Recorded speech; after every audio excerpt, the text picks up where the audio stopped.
Oi, pessoal. Eu sou a professora Kelly Amorim, professora de Direito e Processo do Trabalho. Ministrei aqui no Saber Direito o curso sobre os recursos trabalhistas e a sua atualização, em especial pela Lei 13.015 de 2014. Hoje estamos no Saber Direito Responde com as alunas que irão fazer as perguntas, a Lara, a Bianca e a Júlia. O curso falou sobre a questão da teoria geral dos recursos, passamos ali pelo conceito recursal, também por seus efeitos e princípios, bem como a sua classificação e pressupostos de admissibilidade, tanto os intrínsecos como os extrínsecos. As últimas 3 aulas falaram sobre os recursos em espécie. Nós tratamos dos recursos em espécie, passando desde os embargos de declaração, recurso ordinário, recurso de revista, agravo de petição de instrumento regimental, também os embargos ao TST, tanto na modalidade divergência como na modalidade infringente. Gostaria de agradecer a presença aqui das alunas de Direito e começar a pergunta pela Lara. Embargo de declaração interrompe ou suspende a interposição de um novo recurso? Os embargos de declaração, eles quando conhecidos, ou seja, quando preenchido o pressuposto de admissibilidade, que a lei vai determinar no artigo 897-A, que ele seja tempestivo, ou seja, que haja ali o prazo de 5 dias respeitado, que haja representação correta e também que ele esteja assinado, uma vez que o recurso apócrifo sem assinatura não será conhecido, ele tem o condão de interromper o prazo para o próximo recurso. Ou seja, o próximo recurso só contará o prazo a partir do 0 quando tiver a decisão dos embargos de declaração. Agora a pergunta da aluna Bianca. Professora, um advogado com mandato tácito e um expresso pode interpor recurso na Justiça do Trabalho? Maravilha de pergunta. Veja só, Bianca, no processo do trabalho existe o mandato tácito e o expresso. O tácito é quando o advogado comparece à audiência e com a anuência do seu cliente, o seu nome fica na ata da audiência. Quando o nome do advogado fica na ata da audiência, dá poderes gerais de atuação, não dá poderes especiais. Os poderes especiais que estão expressos no artigo 105 do CPC são poderes específicos, que precisa de cláusula específica para transigir, desistir, renunciar, dar quitação, entre outros. A interposição do recurso faz parte dos poderes gerais de atuação. Sendo assim, no mandato tácito, ou seja, sem um mandato expresso, sem uma procuração, é possível que o advogado interponha esse recurso tranquilamente, sem problema, com a admissibilidade do pressuposto extrínseco de representação, uma vez que está amparado pelo mandato tácito. Sendo assim, tanto no mandato expresso, com a procuração expressa, como no mandato tácito, ou seja, a ata da audiência constando a presença do advogado, este pode interpor recurso no processo do trabalho. Agora a pergunta da Júlia. Professora, com as novas regras da reforma trabalhista, quais são as principais mudanças na Justiça do Trabalho? Ótimo. Júlia, nós tivemos algumas mudanças trazidas pela Lei 13.467 de 2017, que irá entrar agora em vigor em novembro de 2017. No que tange ao processo, mais especificamente nos recursos, tivemos 3 grandes mudanças. A primeira delas sobre os prazos processuais. O artigo 775 da CLT será modificado para que a contagem dos prazos se dê apenas em dias úteis. Então, a contagem dos prazos, assim como também dos recursos, somente será contados em dias úteis. O dia do início sendo excluído e o dia final incluído nessa contagem. Então, essa é a primeira grande mudança que vai impactar os recursos trabalhistas. A segunda grande mudança diz respeito ao preparo. Primeiro, as custas processuais. As custas processuais hoje têm um limite máximo. O artigo 789 da CLT foi modificado pela Lei 13.467, que diz que continua sendo 2% na fase de conhecimento. No entanto, a reforma trabalhista colocou limite de até 4 vezes o valor do benefício da Previdência Social. No que concerne ao depósito recursal, também foi modificado o artigo 899 da CLT. Antes, o depósito recursal ficava vinculado à conta do FGTS do reclamante. Hoje, ele ficará, a partir da vigência da lei, que é a partir de novembro de 2017, ficará num depósito à disposição do juízo, ou seja, um depósito judicial. Então, essas são as grandes mudanças. Para finalizar, a lei trouxe no artigo 896, letra A maiúscula, parágrafo 1º, a transcendência referente ao recurso de revista. Explica a transcendência jurídica, econômica, política e assim por diante no artigo 896. Mais uma pergunta, Lara? Existe depósito recursal para agravo de instrumento? Maravilha. Existe sim depósito recursal para o agravo de instrumento, desde o ano de 2010. Quando se quer interpor um agravo de instrumento, é necessário pagar a metade do recurso que se quer destrancar. No entanto, a gente tem que enxergar todo o arcabouço do depósito recursal, uma vez que quem faz o depósito recursal é quem deve garantir a execução. Sendo assim, é o réu agravante. Ele irá depositar metade do recurso que ele quer destrancar. Lembrando que, se chegou até o limite da condenação, não haverá mais depósito recursal. Isso está previsto na súmula 128 do TST.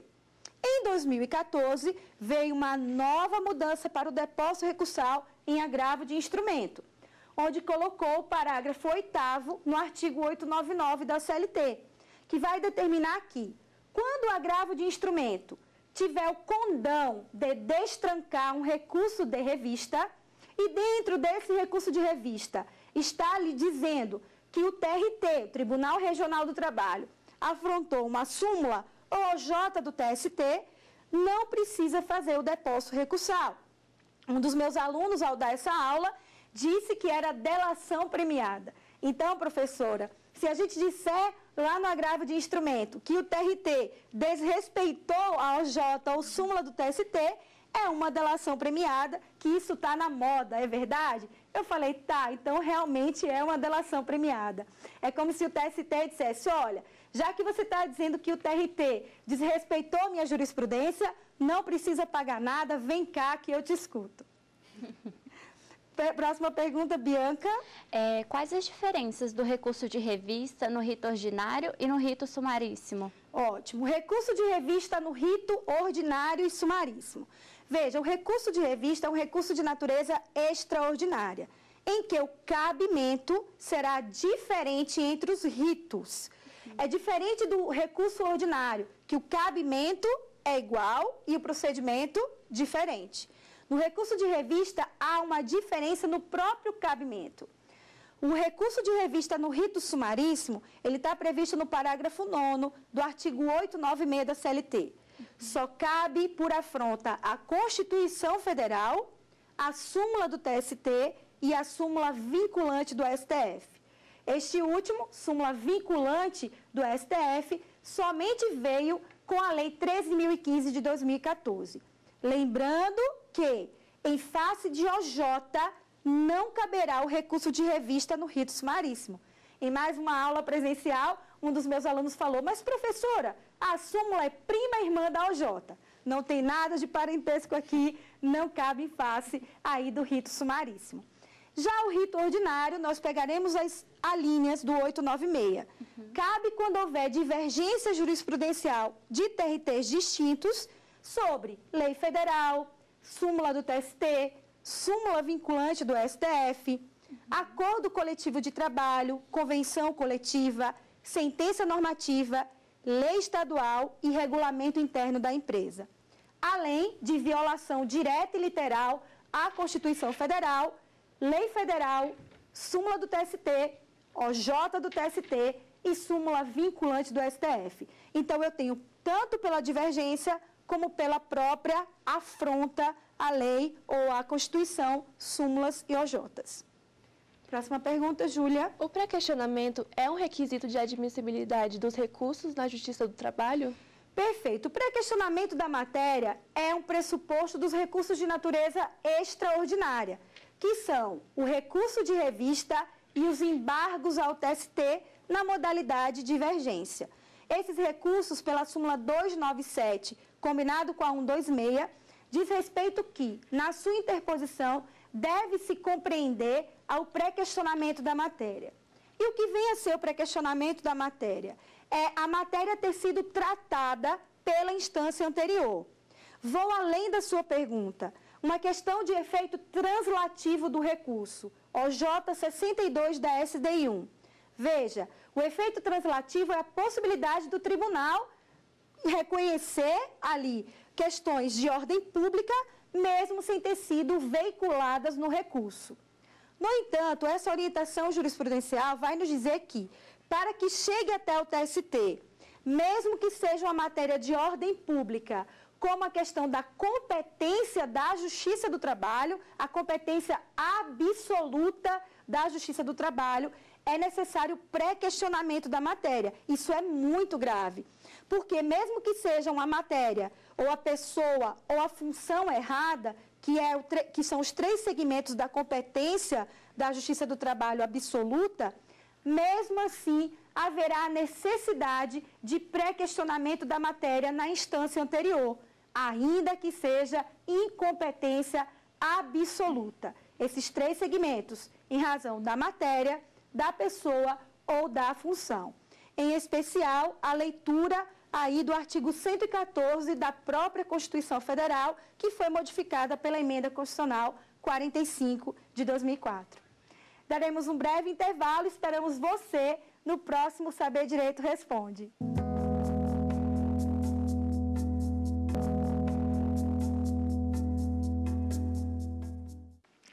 Oi, pessoal, voltamos aqui com Saber Direito Responde, tendo a honra de receber as estudantes de Direito, Lara, Bianca e Júlia. Eu sou a professora Kélia Amorim, que ministrei o curso sobre os recursos trabalhistas a semana inteira e agora vamos responder as perguntas aqui no estúdio. Então, vamos lá, Lara. É possível a interposição de um recurso ordinário para o TST? É possível, sim, a interposição de um recurso ordinário para o TST, desde que a ação tenha começado no TRT. Vejam, o processo do trabalho, nós temos 3 instâncias. A Justiça do Trabalho é composta por 3 instâncias.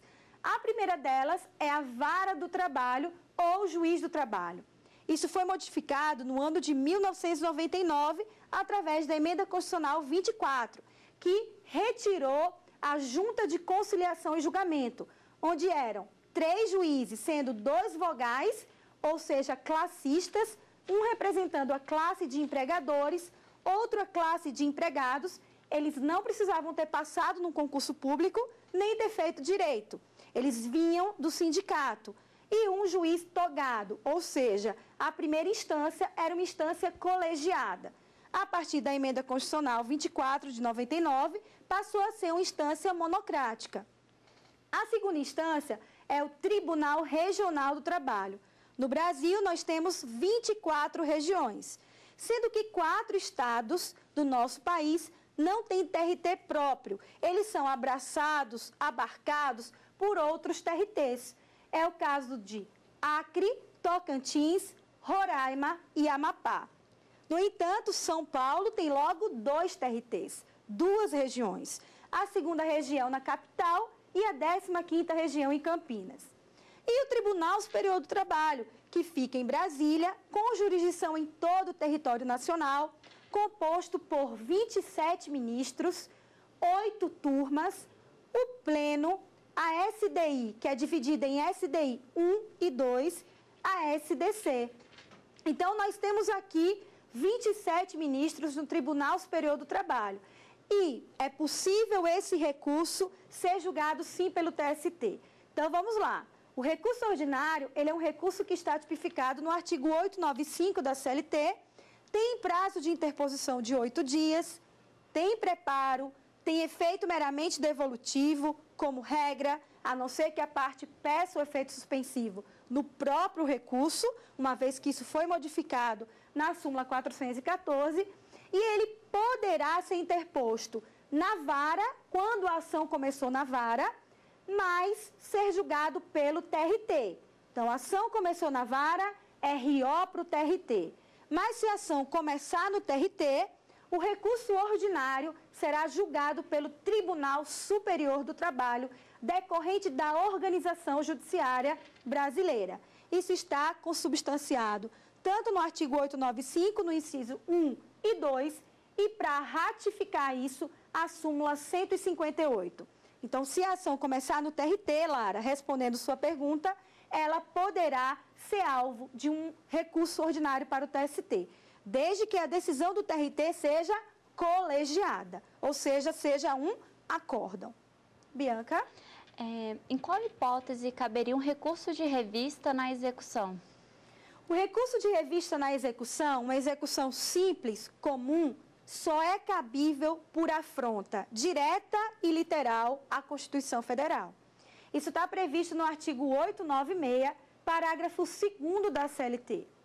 No entanto, se essa execução for uma execução fiscal, regida pela Lei 6.830 de 1980, ou estiver tratando de CNDT, certidão negativa de débitos trabalhistas, contida no artigo 642-A da CLT, há uma abrangência maior no cabimento do recurso de revista. Ele caberá não só por afronta direta e literal à Constituição, mas também por violação de lei federal e divergência jurisprudencial entre TRTs distintos. Sendo assim, pura e simplesmente uma execução só cabe por afronta direta e literal à Constituição. Mas se for uma execução fiscal ou que envolva CNDT, pela Constituição continua, mas também por violação de lei federal e divergência jurisprudencial de TRTs distintos. Professora, o que é e qual a aplicabilidade do princípio da fungibilidade nos recursos trabalhistas? O princípio da fungibilidade, Júlia, é receber o recurso errado como recurso correto. Houve uma interposição errônea, isso macula o princípio da adequação, o requisito extrínseco da adequação para cada decisão a um recurso específico. Essa fungibilidade quer dizer, eu vou receber esse recurso que você interpôs de forma errada como correta. Mas para isso são necessários 3 requisitos. Que haja uma dúvida objetiva, que haja ali a inexistência de um erro grosseiro e que o prazo do recurso interposto de forma errada seja compatível com o recurso que é o correto. No processo do trabalho é muito restrito essa questão da fungibilidade, uma vez que, tratando-se de fungibilidade recursal, nós temos a súmula 421 do TST e a orientação jurisprudencial 69 da SDI2. No primeiro caso, vai dizer que, se a parte, imagine que ela interpôs um recurso, o recurso ordinário, por exemplo, e o relator julgou sozinho esse recurso. Pelos poderes do relator, isso é possível. A parte quis aclarar a decisão. Então, ela vai manejar os embargos de declaração somente com o escopo de aclarar, esclarecer. Mas se o relator verificar que esse embargo de declaração tem a conotação, tem o intuito, o escopo de mudar a sua decisão, ele fará a fungibilidade desse embargo de declaração para o agravo, para ser julgado pelo colegiado. Isso é a súmula 421 do TST. Já a orientação jurisprudencial 69 da SDI2 vai dizer que, na ação rescisória ou mandado de segurança iniciado no TRT, quando o relator monocraticamente indefere liminarmente essas ações, o recurso correto é o agravo regimental. No entanto, se a parte interpôs o recurso ordinário para o TST de forma equivocada, o TST fará a fungibilidade e receberá esse recurso ordinário como agravo regimental. Devolverá para o Tribunal Regional do Trabalho para ser julgado como agravo regimental. Uma vez que, como já foi explicado, o recurso ordinário de uma ação que começa no TRT, ele é cabível da decisão colegiada e não monocrática. Se ela é monocrática, primeiro a parte deve levar para o colegiado em grau de agravo regimental. Mas se ela não fez isso, o TST entende que isso é uma dúvida objetiva e pode-se fazer a fungibilidade, a troca ali pelo recurso de agravo regimental. Professora, quando que é cabível a interposição de embargos infringentes? Ótimo. Embargos infringentes só é cabível no dissídio coletivo, tá? É o 894 da CLT, inciso 1. Quando o dissídio coletivo começa no TRT, o recurso apropriado, já vimos, é o recurso ordinário para o TST. Eu costumo dizer para os meus alunos, não tenham medo de nome de ação. Os recursos são os mesmos. Então, se um dissídio coletivo começa no TRT, caberá da decisão colegiada o recurso ordinário para o TST. No entanto, se ele começa no TST, ele já começa na sessão de dissídios coletivos. E essa sessão de dissídios coletivos, no julgamento do dissídio, na sentença normativa, que é o julgamento do dissídio, pode não ser unânime. Pode ter um voto vencido, 2 votos vencidos. Nesse caso, quando não houver unanimidade, caberá embargos infringentes para a própria SDC. Devo deixar claro para vocês que a CLT não dá essa nomenclatura de embargos infringentes. A CLT só fala embargos ao TST. Mas o regimento interno do TST determina que seja embargos infringentes. Só nesse caso do dissídio coletivo, ou seja, só cabe no dissídio coletivo. E quando esse dissídio começar no TST e quando essa decisão não for unânime. Olha quanta restrição, gente. É o recurso mais restrito de todos. O dissídio precisa ter começado no TST, precisa não ter sido unânime ali para sua interposição, somente no dissídio coletivo. Bianca? Quando o juiz ACO denega seguimento a um recurso, qual o meio cabível para impugnar? Maravilha. Quando o juiz ACO ali denega seguimento ao recurso, o recurso apropriado é o agravo de instrumento, que ele serve para destrancar o recurso que foi denegado seguimento. No entanto, no curso, nós vimos que o artigo 897, letra A maiúscula da CLT, vai dizer que quando o erro for manifestamente grosseiro nos pressupostos de admissibilidade, ou seja, o juiz errou feio nos pressupostos de admissibilidade, é possível a oposição dos embargos de declaração. A lei não especifica se esse juízo é o ACO ou se esse juízo é o adquém. No entanto, uma doutrina entende que só seria no juízo adquém, uma vez que o ACO já teria o agravo de instrumento. Mas veja, se fosse o adquém na figura do relator, também teria um recurso, que é o agravo regimental para levar para o colegiado. Sendo assim, a lei não especifica se é o erro manifestamente grosseiro ali do juízo de admissibilidade, dos pressupostos extrínsecos, ela não coloca se é o juízo ACO ou adquém. Só diz quando houver manifesto equívoco nos pressupostos extrínsecos de admissibilidade. Por exemplo, você juntou as guias das custas e depósito recursal, o juiz não viu.